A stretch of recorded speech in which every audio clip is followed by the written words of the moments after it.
بسم الله الرحمن الرحيم. الحمد لله الذي أنزل على عبده الكتاب ولم يجعل له عوجا قيما لينذر بأسا شديدا من لدنه ويبشر المؤمنين الذين يعملون الصالحات أن لهم أجرا حسنا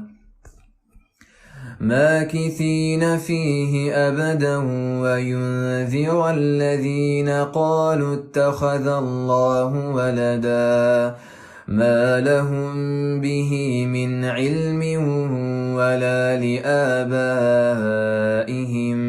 كبرت كلمة تخرج من أفواههم إن يقولون إلا كذبا فلعلك باخع نفسك على آثارهم إن لم يؤمنوا بهذا الحديث أسفا إنا جعلنا ما على الأرض زينة لها لنبلوهم أيهم أحسن عملا وإنا لجاعلون ما عليها صعيدا جرزا أم حسبت أن أصحاب الكهف والرقيم كانوا من آياتنا عجبا إذ أوى الفتية إلى الكهف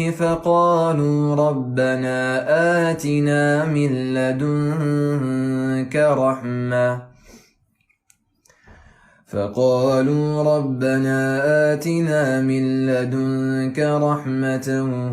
وهيئ لنا من أمرنا رشدا فضربنا على آذانهم في الكهف سنين عددا ثم بعثناهم لنعلم أي الحزبين أحصى لما لبثوا أمدا نحن نقص عليك نبأهم بالحق إنهم فتية آمنوا بربهم وزدناهم هدى وربطنا على قلوبهم إذ قاموا فقالوا ربنا رب السماوات والأرض لن ندعو من دونه إلها لقد قلنا إذا شططا هؤلاء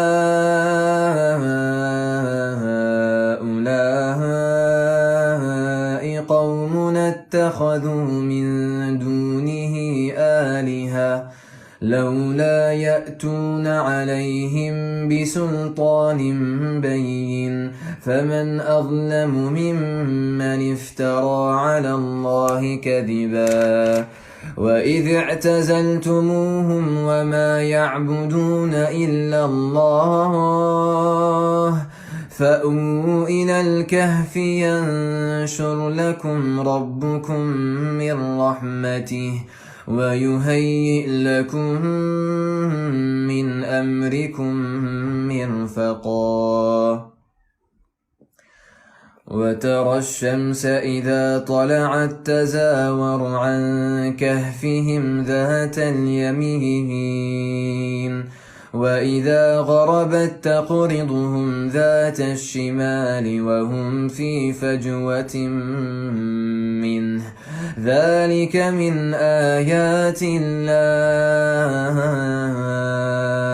من يهد الله فهو المهتد ومن يضلل فلن تجد له وليا مرشدا وتحسبهم أيقاظا وهم رقود ونقلبهم ذات اليمين وذات الشمال وكلبهم باسط ذراعيه بالوصيد لو اطلعت عليهم لوليت منهم فرارا ولملئت منهم رعبا وكذلك بعثناهم ليتساءلوا بينهم قال قائل منهم كم لبثتم قالوا لبثنا يوما أو بعض يوم قالوا ربكم أعلم بما لبثتم فابعثوا أحدكم بورقكم هذه إلى المدينة فلينظر أيها أزكى طعاما فليأتكم برزق منه وليتلطف ولا يشعرن بكم أحدا إنهم إن يظهروا عليكم يرجموكم أو يعيدوكم في ملتهم ولن تفلحوا إذا أبدا وكذلك أعثرنا عليهم ليعلموا أن وعد الله حق وأن الساعة لا ريب فيها إذ يتنازعون بينهم أمرهم فقالوا ابنوا عليهم بنيانا ربهم أعلم بهم قال الذين غلبوا على أمرهم لنتخذن عليهم مسجدا سيقولون ثلاثة رابعهم كلبهم ويقولون خمسة سادسهم كلبهم رجما بالغيب ويقولون 7 وثامنهم كلبهم قل ربي أعلم بعدتهم ما يعلمهم إلا قليل فلا تمار فيهم إلا مراء ظاهرا ولا تستفت فيهم منهم أحدا ولا تقولن لشيء إني فاعل ذلك غدا إلا أن يشاء الله واذكر ربك إذا نسيت وقل عسى أن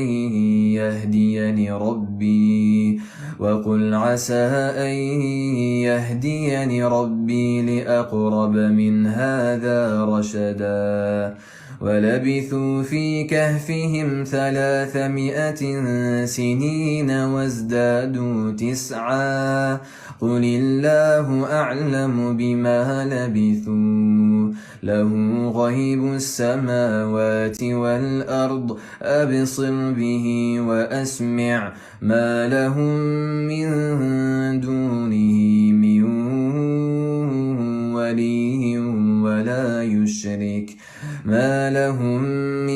دونه من ولي ولا يشرك في حكمه أحدا واتل ما أوحي إليك من كتاب ربك لا مبدل لكلماته ولن تجد من دونه ملتحدا واصبر نفسك مع الذين يدعون ربهم بالغداة والعشي يريدون وجهه ولا تعد عيناك عنهم تريد زينة الحياة الدنيا ولا تطع من أغفلنا قلبه عن ذكرنا واتبع هواه واتبع هواه وكان أمره فرطا وقل الحق من ربكم فمن شاء فليؤمن ومن شاء فليكفر إنا أعتدنا للظالمين نارا أحاط بهم سرادقها وإن يستغيثوا يغاثوا بماء كالمهل يشوي الوجوه بئس الشراب وساءت مرتفقا إن الذين آمنوا وعملوا الصالحات إنا لا نضيع أجر من أحسن عملا أولئك لهم جنات عدن تجري من تحتهم الأنهار يحلون فيها من أساور من ذهب ويلبسون ثيابا خضرا من سندس واستبرق متكئين فيها على الأرائك نعم الثواب وحسنت مرتفقا واضرب لهم مثل الرجلين جعلنا لأحدهما جنتين من أعناب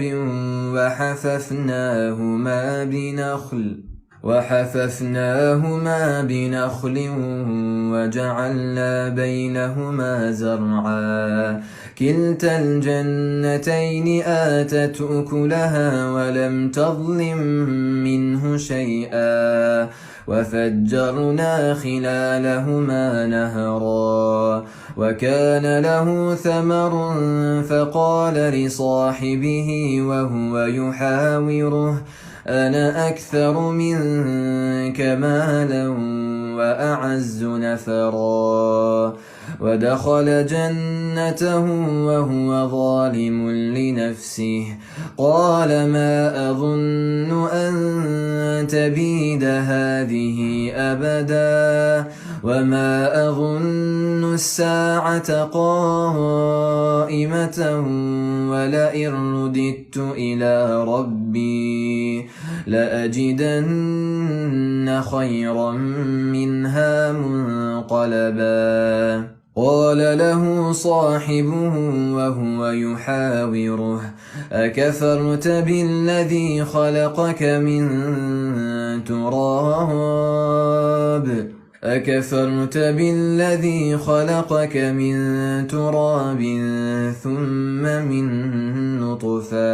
ثم من نطفة ثم سواك رجلا لكن هو الله ربي ولا أشرك بربي أحدا ولولا إذ دخلت جنتك قلت ما شاء الله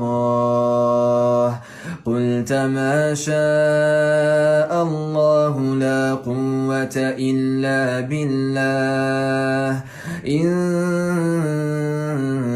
ترني أنا أقل منك مالا وولدا فعسى ربي أن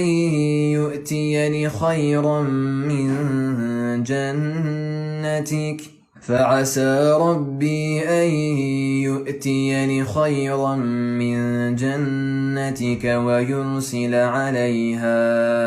ويرسل عليها حسبانا من السماء فتصبح صعيدا زلقا أو يصبح ماؤها غورا فلن تستطيع له طلبا وأحيط بثمره فأصبح يقلب كفيه على ما أنفق فيها وهي خاوية على عروشها ويقول يا ليتني لم أشرك بربي أحدا ولم تكن له فئة ينصرونه من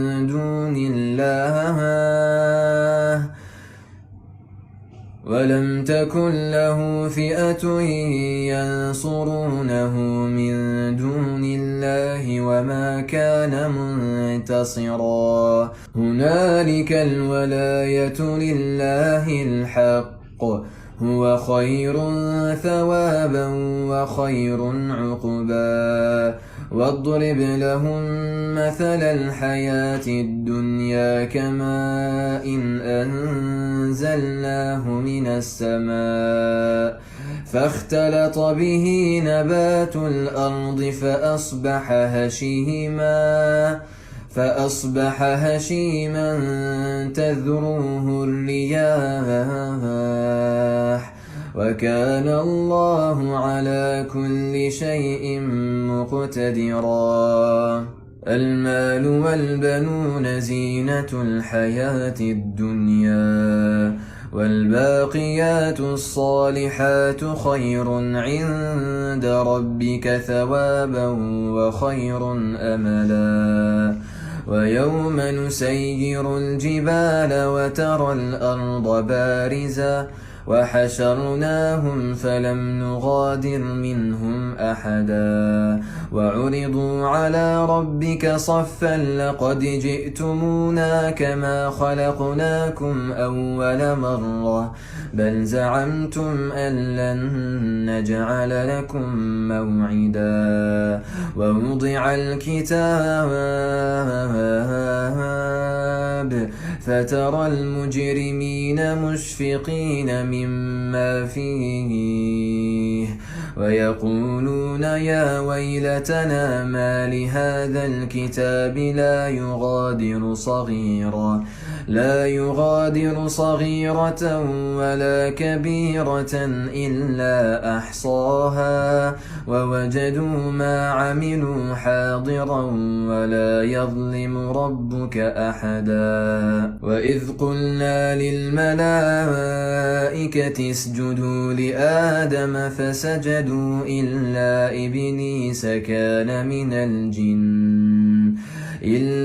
إبليس كان من الجن ففسق عن أمر ربه أفتتخذونه وذريته أولياء من دوني وهم لكم عدو بئس للظالمين بدلا ما أشهدتهم خلق السماوات والأرض ولا خلق أنفسهم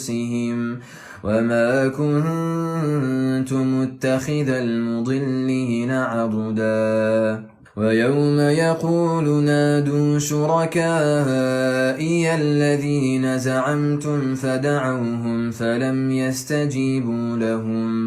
فلم يستجيبوا لهم وجعلنا بينهم موبقا ورأى المجرمون النار فظنوا أنهم مواقعوها ولم يجدوا عنها مصرفا ولقد صرفنا في هذا القرآن للناس من كل مثل وكان الإنسان أكثر شيء جدلا وما منع الناس أن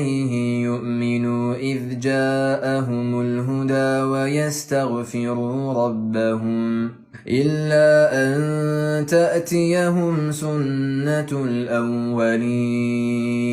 أو يأتيهم العذاب قبلا وما نرسل المرسلين إلا مبشرين ومنذرين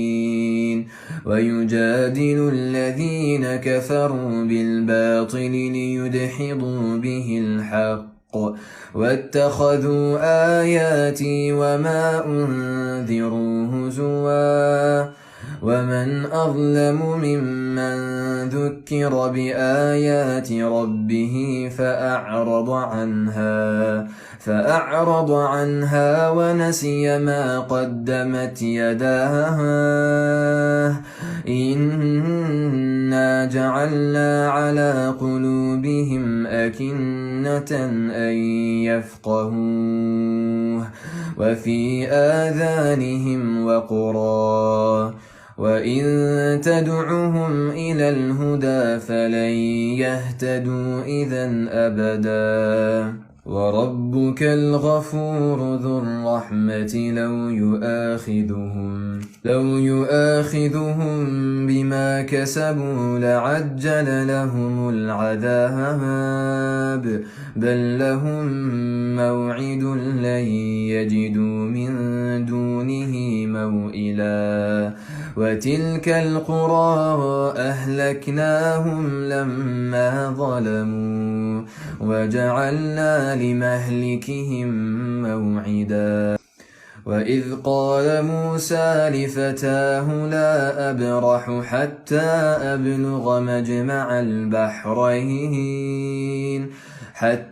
أبلغ مجمع البحرين أو أمضي حقبا فلما بلغا مجمع بينهما نسيا حوتهما فاتخذ سبيله في البحر سربا فلما جاوزا قال لفتاه آتنا غداءنا لقد لقينا من سفرنا هذا نصبا قال أرأيت إذ أوينا إلى الصخرة فإني نسيت الحوت وما أنسانيه إلا الشيطان أن أذكره واتخذ سبيله في البحر عجبا قال ذلك ما كنا نبغي فارتدا على آثارهما قصصا فوجدا عبدا من عبادنا آتيناه رحمة من عندنا وعلمناه من لدنا علما قال له موسى هل أتبعك على أن تعلمني مما علمت رشدا قال إنك لن تستطيع معي صبرا وكيف تصبر على ما لم تحط به خبرا قال ستجدني إن شاء الله صابرا ولا أعصي لك أمرا قال فإن اتبعتني فلا تسألني عن شيء حتى أحدث لك منه ذكرا فانطلقا حتى إذا ركبا في السفينة خرقها قال أخرقتها لتغرق أهلها لقد جئت شيئا إمرا قال ألم أقل إنك لن تستطيع معي صبرا قال لا تؤاخذني بما نسيت ولا ترهقني من أمري عسرا فانطلقا حتى إذا لقيا غلاما فقتله قال أقتلت نفسا زكية بغير نفس لقد جئت شيئا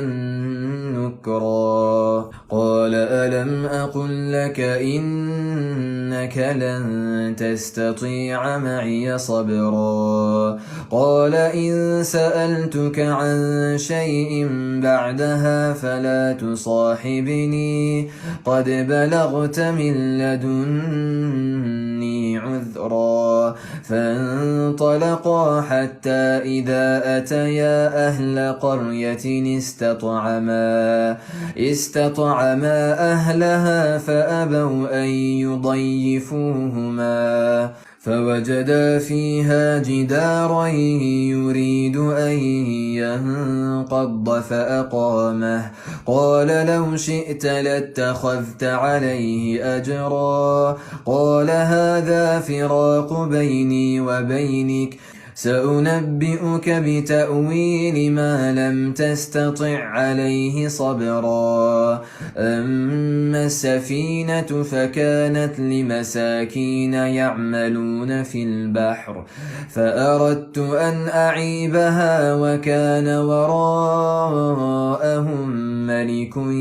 يأخذ كل سفينة غصبا وأما الغلام فكان أبواه مؤمنين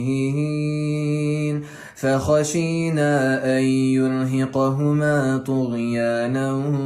وكفرا فأردنا أن يبدلهما ربهما خيرا منه زكاة وأقرب رحما وأما الجدار فكان لغلامين يتيمين في المدينة وكان تحته كنز لهما وكان أبوهما صالحا فأراد ربك أن يبلغا أشدهما ويستخرجا كنزهما رحمة من ربك وما فعلته عن أمري ذلك تأويل ما لم تسطع عليه صبرا ويسألونك عن ذي القرنين قل سأتلو عليكم منه ذكرا إنا مكنا له في الأرض وآتيناه من كل شيء سببا فأتبع سببا حتى إذا بلغ مغرب الشمس وجدها تغرب في عين حمئة ووجد عندها قوما قلنا يا ذا القرنين إما أن تعذب وإما أن تتخذ فيهم حسنا قال أما من ظلم فسوف نعذبه ثم يرد إلى ربه فيعذبه عذابا نكرا وأما من آمن وعمل صالحا فله جزاء الحسنى وسنقول له من أمرنا يسرا ثم أتبع سببا حتى إذا بلغ مطلع الشمس وجدها تطلع على قوم لم نجعل لهم من دونها سترا كذلك وقد أحطنا بما لديه خبرا ثم أتبع سببا حتى إذا بلغ بين السدين وجد من دونهما قوما لا يكادون يفقهون قولا قالوا يا ذا القرنين إن يأجوج ومأجوج مفسدون في الأرض فهل نجعل لك خرجا على أن تجعل بيننا وبينهم سدا قال ما مكني فيه ربي خير فأعينوني بقوة أجعل بينكم وبينهم ردما آتوني زبر الحديد حتى إذا ساوى بين الصدفين قال انفخوا حتى إذا جعله نارا قال آتوني أفرغ عليه قطرا فما استطاعوا أن يظهروه وما استطاعوا له نقبا قال هذا رحمة من ربي فإذا جاء وعد ربي جعله دكا وكان وعد ربي حقا وتركنا بعضهم يومئذ يموج في بعض ونفخ في الصور فجمعناهم جمعا وعرضنا جهنم يومئذ للكافرين عرضا الذين كانت أعينهم في غطاء عن ذكري وكانوا لا يستطيعون سمعا أفحسب الذين كفروا أن يتخذوا عبادي من دوني أولياء إنا أعتدنا جهنم للكافرين نزلا قل هل ننبئكم بالأخسرين أعمالا الذين ضل سعيهم في الحياة الدنيا وهم يحسبون أنهم يحسنون صنعا أولئك الذين كفروا بآيات ربهم ولقائه فحبطت أعمالهم فلا نقيم لهم يوم القيامة وزنا ذلك جزاؤهم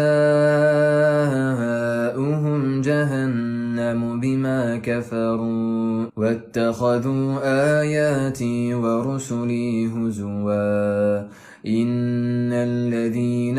آمنوا وعملوا الصالحات كانت لهم جنات الفردوس نزلا خالدين فيها لا يبغون عنها حولا قل لو كان البحر مدادا لكلمات ربي لنفد البحر قبل أن تنفد كلمات ربي ولو جئنا بمثله مددا قل إنما أنا بشر مثلكم يوحى إلي أنما إلهكم إله واحد فمن كان يرجو لقاء ربه فليعمل عملا صالحا ولا يشرك بعبادة ربه أحدا.